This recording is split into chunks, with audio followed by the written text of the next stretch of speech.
You have control of this. This belongs to you. This is yours. You're the captain.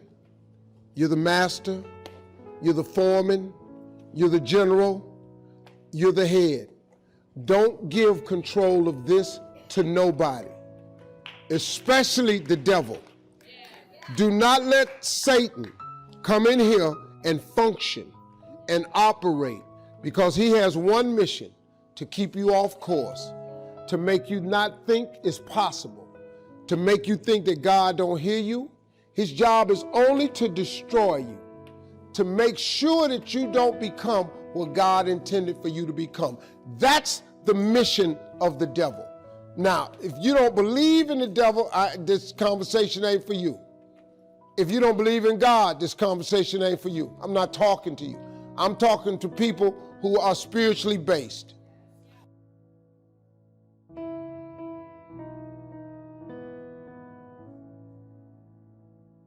I've only read the book of Proverbs. I've read some scriptures every now and then. I only know 5 or 6 scriptures by heart. I'm just going to be real with you. But I've memorized them 5 or 6 scriptures, and them 5 or 6 got me here today. They memorized it, but they didn't apply it. I have applied 6 scriptures to change my life. But these books that I told you about, The Power of Positive Thinking by Norman Vincent Peale and The Magic of Thinking Big by David Schwartz, you know what it does? It just teaches you how this works. Once you get this, y'all, you can change everything. Negativity, you can protect yourself from negativity. And that's what stops most people, negative thoughts. You can coat your mind from negativity. It's a real simple exercise to do. I do it every morning before I walk out the door. So I walk out as a positive person. You know, I get tired sometimes. That's different from being negative, because I get mentally drained from my job at times. But to coat your mind from negativity, the way you can put a coating around your mind is with one simple thing: gratitude. Gratitude erases negativity. I'm gonna show you how this works. If you wake up in the morning and you start having negative thoughts, man, this ain't my day. I woke up on the wrong side of the bed. I'm tripping, I just don't feel myself. Every time you feel, in the middle of the day, if you feel yourself doing that, stop, just stop for a second and start going over in your mind everything you have to be grateful for. Not everything you want, everything you already have, because what you have is substantial. You just haven't gone over the list and taken inventory in a long time. But the fact that you can walk, that's a blessing. The fact that you woke up, that's another blessing. The fact that you can see, think, reason, that's another blessing. The fact that you can go somewhere and get yourself something to eat, that's another blessing. The fact that you can go and turn the key and call someplace home, that's another blessing. The ability to dream is a blessing. The fact that you have an opportunity to get it right is another blessing. The fact that you're beautiful, that's another blessing. The fact that you have any measure of health, that's another blessing. And I'm just talking to you, I don't even know you. I could give you 50 things you ought to be grateful for right now. I don't even know you. Start coating your mind with gratitude. It'll change everything for you. Forgive and grow. I had to let that luggage go. You see, your mind is you know, when you go into a service station to get gas, you don't go in there and just start pumping. When you push the lever up, it clears the previous bill. By the same token, if you want to begin to move, you've got to clear your mind of all the unnecessary luggage and baggage that's weighing us down. I couldn't move, I couldn't think about what am I going to do to get out of this situation, because I was so concerned about what happened and what he did to me and how bad it was. I was so stuck in that I couldn't even focus on what I should have done. Feeling sorry for myself and angry, and none of that was taking me anywhere. So pretty soon I learned through effort, made a conscious, deliberate, determined effort. I had to let it go. I had to forgive it. Let it go and begin to focus on developing myself. And I say to you, you're going to have people to do things to you. Things are going to happen to you. And the most important thing to do is to harness your will and let it go and move so you can grow, so you can get on with your life. It doesn't matter about what happens to you. What matters is, what are you going to do about it?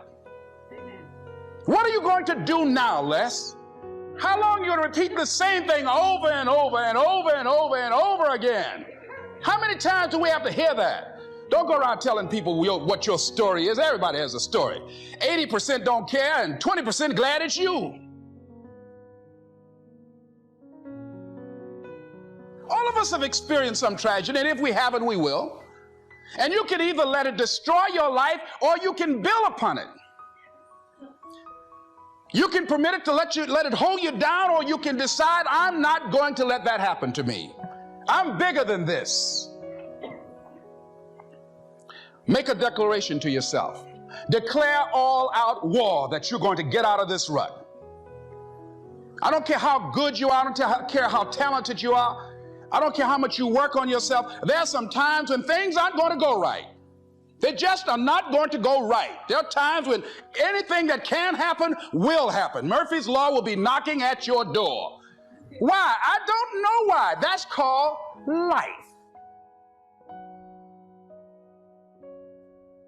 I suggest to you that if you are facing a challenge, don't stop. Stay busy. Work your plan. Continue to do those things that you know that work for you after you have evaluated yourself in the situation. Continue to move. Stay busy, stay busy, stay busy. Find somebody that you can help so you can forget about you for a moment. See, sometimes the best thing to do is to be. Sometimes you have to just back up and go within yourself. A bow and arrow, you can't take a bow and just push it out an arrow. You just can't push the arrow out. You have to pull it back and then release it. Sometimes you have to back up and go within and pray and meditate and recharge your batteries. Go away, clear your head, and then come back and look at it from a different vantage point. Don't operate while you're under the spell or the effect of what's going on.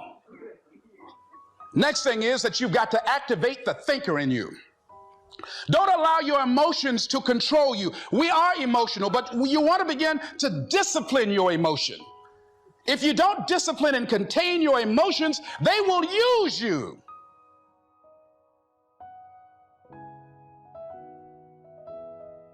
Some people let the past pull them back. The past can be like gravity if you let it to pull you back. Not just to think about it to get advice from mistakes to carry on for the future, but some people live in the past. They live in the darkness of the past. They live in the mistakes of the past. They live in the discouragement of the past. They didn't make it, and that affects them for the rest of their life, living in the past. So we don't want the future, the past to pull us back, to live in the past, and all other kinds of things that affect us. It's going to affect us to some extent, but not to the extent that we should be affected by the future. So make this note: dreams and goals can become magnets. And the stronger the goal, the higher the purpose, the more powerful the objective, the stronger this magnet is that pulls you that direction. Now, not only does your goals and your objectives pull you that direction, here's what they also do. They pull you through. They pull you through all kinds of down days. They pull you through a difficult time.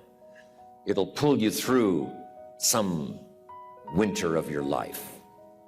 Some people get lost in the confusion of the day simply because their goal is not bright enough to pull them through. Faith is the ability to see things that don't yet exist. And that's how things exist. How did this hotel get here? Someone saw it while the property was vacant. You say, well, is it possible to see this hotel when it isn't here? And the answer is yes, of course. If somebody cannot see it when it is not here, then it will never be here. So it's possible to see things that don't yet exist. It's possible to finish something before you start. In fact, it would be a bit foolish to start until you had it finished. So human beings have this remarkable ability to finish something and then start it. So it's possible to see the end and then begin. So here's what we want to do in our goal-setting session, is to start looking into the future of what you would like to accomplish and where you would like to go, the person you would like to be, and see if you can't get a better picture of the finished objective. See yourself there. See yourself in possession of. Decide what you want and then act as if you already had it. Decide what you want and act as if it was already yours.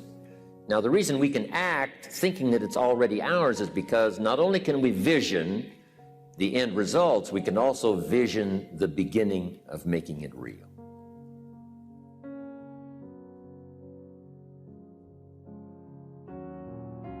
You know, weeds don't have to have any encouragement to grow. You don't have to water them. They don't have to get sunshine. They don't have to have fertile ground. They will grow through the cracks of a sidewalk. But if you want to grow orchids or roses or any kind of exotic flowers, there are special processes and procedures you must go through.